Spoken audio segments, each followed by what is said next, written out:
J'ai un message là du coup dont je suis contraint à m'arrêter un peu pour essayer de partager avec vous ces messages que je viens d'avoir maintenant. Donc voilà, je dois m'arrêter et puis essayer un tout petit peu de partager avec vous ce message. Alors, aujourd'hui, nous allons parler de rencontres. Today, we will talk about the meeting. Hoje, falaremos acerca de encontros. Dans la vie, nous vivons. Tout être humain est censé naître, vivre et puis un jour mourir. Et la vie, c'est un voyage. La vie, c'est un parcours des titans. Dans la vie, tu naîtras, tu grandiras. À un certain moment, tu mourras. Mais quand tu grandiras, ça fait partie également de ton voyage. L'être humain est censé être un pèlerin ici-bas. Et pendant ton pèlerinage ici sur terre, sache que Dieu fera que tu puisses rencontrer des gens. Aujourd'hui, nous allons parler d'une chose capitalissime. La vie, dans la vie, nous sommes censés de vivre. Oui, nous vivons. Nous sommes des humains. Tout humain, tout homme est censé naître, vivre et mourir plus tard. Mais aujourd'hui, je vais vous parler plus de la vie. Et dans la vie, nous avons un parcours. La vie d'un homme, c'est un pèlerinage qu'il est en train de faire sous le soleil.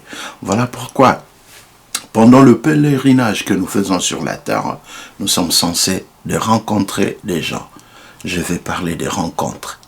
Oui, I want to talk about the meetings. Yes, eu quero falar acerca de encontros que podemos fazer cá na terra. Pendant que tu vis, sache-le que tu rencontreras des bonnes personnes et des mauvaises. Des mauvaises personnes sont des gens sur qui tu ne vas rien trouver de spécial. Tu ne vas rien trouver qui peut t'affermir. Tu ne vas rien trouver ce qui peut te faire monter, que ce soit spirituellement ou que ce soit physiquement. Alors, une personne qui ne fait pas progresser ta vie, abandonne. Une personne qui ne te fait pas monter, progresser, abandonne. Quelqu'un qui efface ta spiritualité, abandonne. Quelqu'un qui efface ta vie, qui ne te considère pas, qui ne te donne pas de la valeur, qui ne t'aide pas à monter, à aller de l'avant, abandonne. Mais on ne rencontrera pas seulement de mauvaises personnes, mais aussi de bonnes personnes. Oui, dans la vie, nous allons rencontrer des bonnes, très bonnes personnes. Alors, comment nous pouvons faire des rencontres occasionnelles? C'est-à-dire, tu rencontres quelqu'un pendant une courte durée, pendant quelques minutes, pendant quelques temps, pendant une journée peut-être. Tu peux rester avec ou pas ces contacts. Tu peux plus tard chercher à le retrouver ou pas, mais le fait de rester avec la personne pendant quelques minutes, quelques heures, cela te donne des informations pour ta vie. Oui, il y a des gens comme ça que Dieu mettra sur ton chemin pour que au bout de quelques minutes, au bout de quelques secondes, que tu puisses emmagasiner des informations qui vont s'avérer importantes pour ta vie dans le futur ou même dans le présent.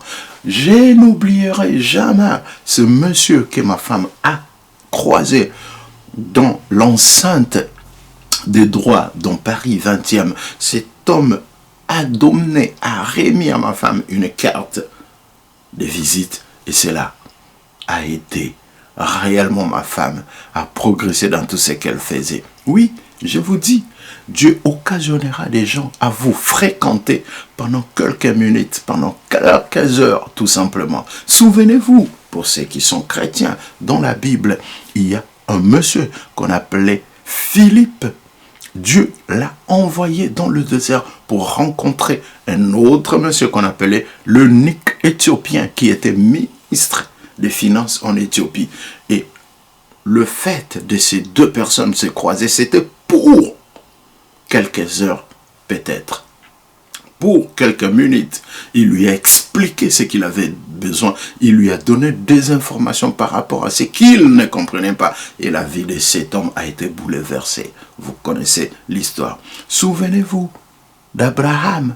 Abraham a vu les trois messieurs qu'il appelait Monseigneur. Ils se sont rencontrés et vous connaissez, à travers le passage de ces messieurs, nous connaissons l'histoire. Isaac était venu. Oh oui, avec une rencontre de quelques heures, avec une rencontre de quelques minutes, tu peux recevoir ce que tu as demandé pendant des années et des années. C'est possible. Souvenez-vous également qu'Abraham ne verra pas Melchisedec 2 fois de suite. Une seule fois a suffi et Abraham a donné le meilleur de soi et il a été béni.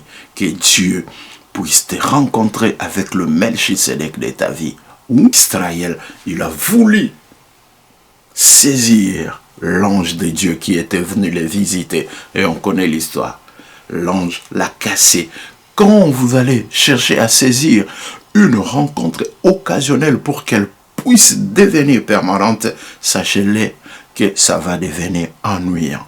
Vous aurez des marques, des cicatrices. Quand vous rencontrez quelqu'un qui vous donne des informations et qui est une rencontre occasionnelle, dès que le moment est venu, laisse-les partir. Et s'il part, les informations que tu as reçues t'aideront à aller de l'avant. Mais, bien sûr, on ne peut pas seulement croiser des gens occasionnellement. Il y a des rencontres que nous devons faire qui seront des rencontres temporaires. C'est-à-dire, Dieu met... Oui, des rencontres saisonnières, on peut en trouver. Et Dieu peut en mettre 2, 3, 4, 5, 6 dans ta vie par rapport aux circonstances, par rapport aux situations que tu es en train de passer. Et Dieu enverra à chaque fois quelqu'un pour une situation donnée, pour que tu puisses passer une étape donnée. Des rencontres saisonnières, des rencontres périodiques, des rencontres temporaires. Nous en trouverons beaucoup. Les gens, occasionnellement, il y a des rencontres que nous devons faire qui seront des rencontres temporaires. C'est-à-dire, Dieu met sur ton chemin quelqu'un, un groupe de gens avec qui tu vas collaborer, mais pendant un certain temps seulement, pendant une saison. Pendant ton pèlerinage, il y aura des gens que tu croiseras pendant 1 mois, 2, 3, 5, 10 mois, 1 année, 2, 3, 5 ans. Et dès que la mission de ces gens auprès de toi finit, laisse-les partir. Dès que ta mission auprès de cette personne finit, va-t'en. Si tu persistes, ça deviendra un souci. Et laisse-moi te dire, quand tu rencontres quelqu'un ou un groupe de gens, temporairement, sache-le que tu as des choses à donner et tu as des choses à recevoir. Tu auras à leur donner ce que tu as. Car toute personne qui a un don, les dons ne peuvent pas être utilisés pour son intérêt égoïste, mais les dons doivent être utilisés pour l'intérêt commun. Ah, le chrétien le savent. 1 Corinthiens, chapitre 12, où l'on parle des dons. Et on nous confirme que le don n'est pas pour l'intérêt, l'utilité personnelle, mais plutôt commune. Voilà. Vous donnez ce que vous avez à donner à la personne ou au groupe de gens et vous recevez ce que vous devez recevoir. Et sachez-le, quand vous faites une rencontre temporaire, aïe, aïe, aïe, aïe, aïe, aïe, vous allez recevoir ce qui vous manquait. Ah, oui, vous allez recevoir ce qui vous manquait. La personne va créer, va forger votre caractère. Ce qui vous manquait, vous le recevrez. Et vous également, vous avez à donner de ce que vous avez. Là où il y a quelqu'un qui n'a pas un caractère, tu peux forger son caractère. Tu peux lui donner le sens de vie. Voilà. Et dès que tu remarques, tu commences à remarquer que non, ma mission auprès de ce groupe, ma mission auprès de cette personne est en train de prendre fin. Ah, évacue-toi. Souvenez-vous, pour ceux qui sont chrétiens, bien entendu, dans la Bible, il y a une histoire dans les livres des Actes des Apôtres, chapitre 18. Si vous lisez au verset 24 et vous descendez, il y a une histoire, un monsieur qu'on appelait Apollos, qui était disciple de Jean-Baptiste. Et ce monsieur connaissait les Écritures, il prêchait, il servait Dieu. Mais la Bible dit, quand il est arrivé dans la maison d'un couple, et le couple s'appelait Aquilas et Priscille, les deux lui ont exposé plus exactement ce qu'il ne connaissait pas. Ce monsieur Apollos était un disciple de Jean-Baptiste. Il dominait le baptême d'eau, mais il ignorait la doctrine de Jésus. Et quand il est arrivé auprès de Priscille et Aquilas, ils lui ont exposé plus exactement ce qu'il connaissait. C'est-à-dire, ils sont restés ensemble pendant un temps, pendant une saison, pendant une période. Et lui, il a donné la connaissance du baptême d'eau au couple, et le couple, à son tour, lui ont donné la connaissance de la doctrine de Jésus, puisque les deux étaient disciples de l'apôtre Paul. Voilà, ils ont reçu et lui a donné. Dans leur rencontre temporaire, vous serez appelés à écouter, vous serez appelés à parler, vous serez appelés à faire et à emmagasiner. Et dès que le temps finit, et dès que le temps est accompli, ne retiens pas Apollos, chère Priscilla. Ne retiens pas Apollos, cher Aquilas. Dès que le temps sera accompli, ne restez pas chez Priscille ou Aquilas, cher Apollos.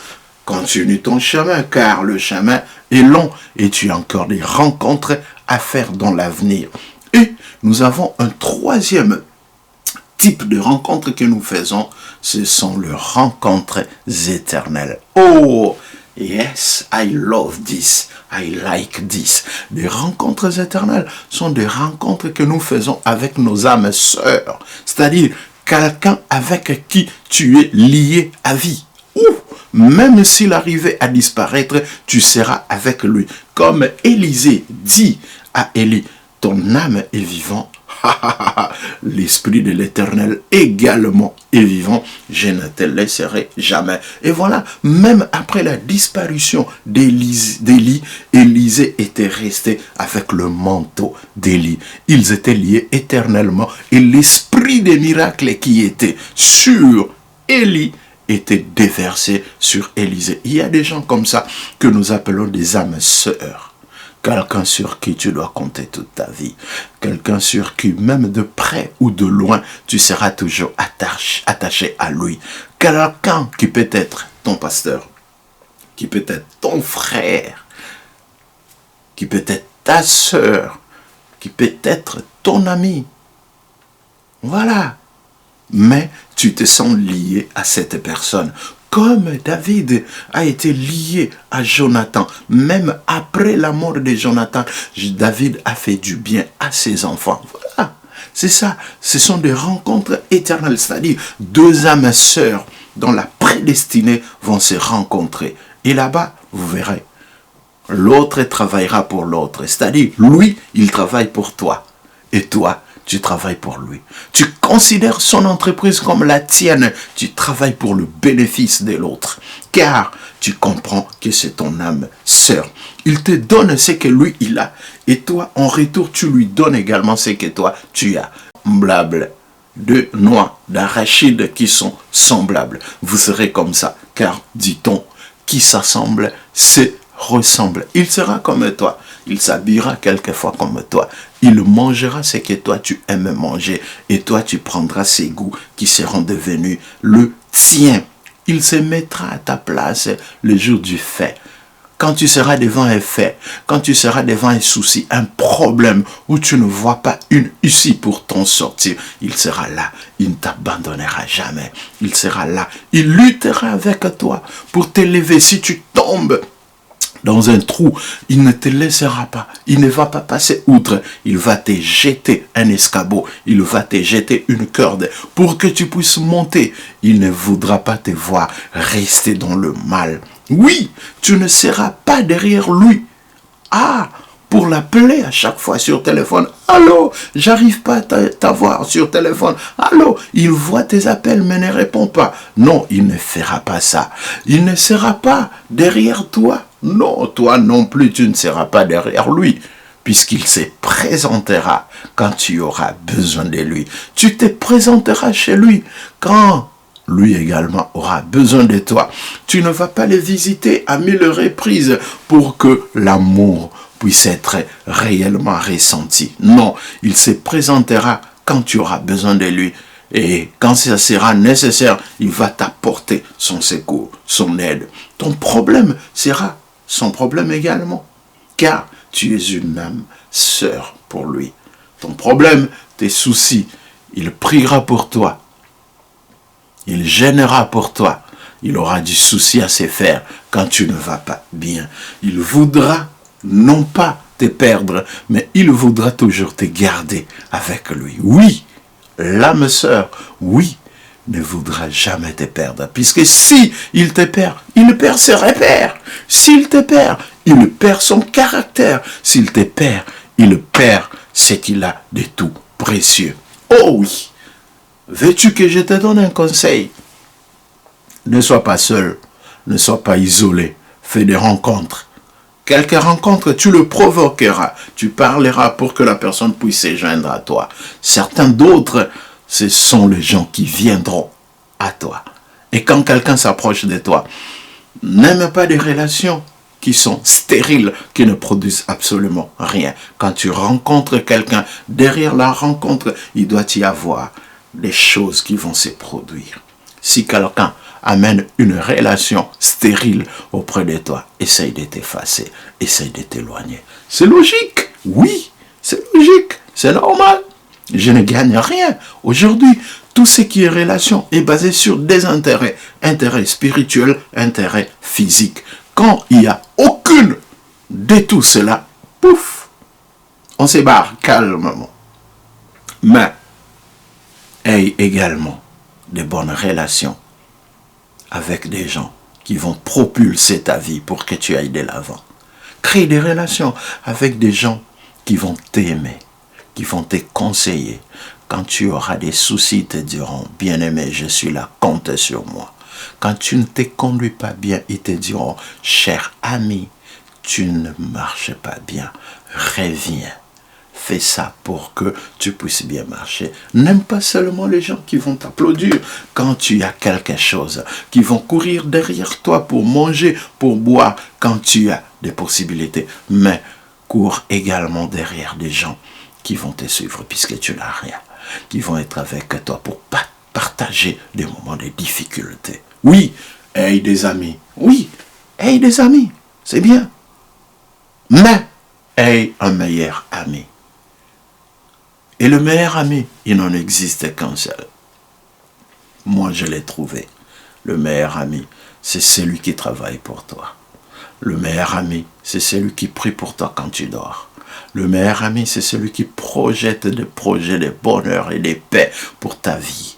Le meilleur ami, c'est celui qui prend soin de toi. Le meilleur ami, c'est celui qui, tu dors, tu te couches, lui, il est là, à côté de toi. Il veille sur toi. Pour que le démon, le sorcier, ne puisse pas te toucher. Le meilleur ami, c'est celui-là. Il est ton maître, mais il te considère aussi comme son ami. Ah, le meilleur ami, c'est celui que tu travailles pour lui, mais lui travaille également pour toi. Le meilleur ami, c'est celui que tu appelles maître, mais lui, il t'appelle ami. Le meilleur ami, c'est Jésus. Aie pour ami Jésus-Christ. Fais des rencontres, mais fais beaucoup plus une rencontre personnelle avec Jésus-Christ. Et tu verras qu'il n'y a aucun ami ici-bas comme lui. Il n'y a aucun ami spirituel ou physique comme lui. Que Dieu vous bénisse. N'oubliez pas, nous sommes en pèlerinage sur terre et nous devons faire des rencontres. Sache toujours quel type de rencontre tu fais avec quel individu et tire-en une leçon. Quand vous vous rencontrez avec une âme sœur, ne cherchez pas à la perdre. Ne cherchez pas à la perdre puisque, dit-on, que l'âme sœur, c'est celui qu'on appelle un phénomène. Et dans ta vie, sache-le que le phénomène n'apparaît qu'une fois au fil de 50 ans. Es-tu prêt à attendre 50 ans pour voir un autre phénomène? Attache-toi à l'âme sœur, que ce soit ta femme, que ce soit ton époux, que ce soit ton ami. Attache-toi, ne laisse pas perdre ton âme sœur, ne laisse pas perdre ton phénomène. Facilement, attache-toi à lui. Ils vont apporter grandes choses dans nos vies. De pareilles personnes, nous devons le protéger, nous devons le jalouser, nous devons le garder, ne pas vouloir qu'on puisse le perdre. Ben, pour plus de vidéos, abonnez-vous sur notre chaîne et partagez, bénis tes proches en leur envoyant cette vidéo pour qu'ils puissent réellement comprendre ce que tu es pour eux. Es-tu une rencontre occasionnelle? Es-tu une rencontre temporaire, saisonnière, ou es-tu une rencontre éternelle? Bénis tes frères, bénis tes bien-aimés en envoyant cette vidéo. Et je sais que la plupart de nos bien-aimés seront affermis. Et je vous bénis, que le Seigneur bénisse également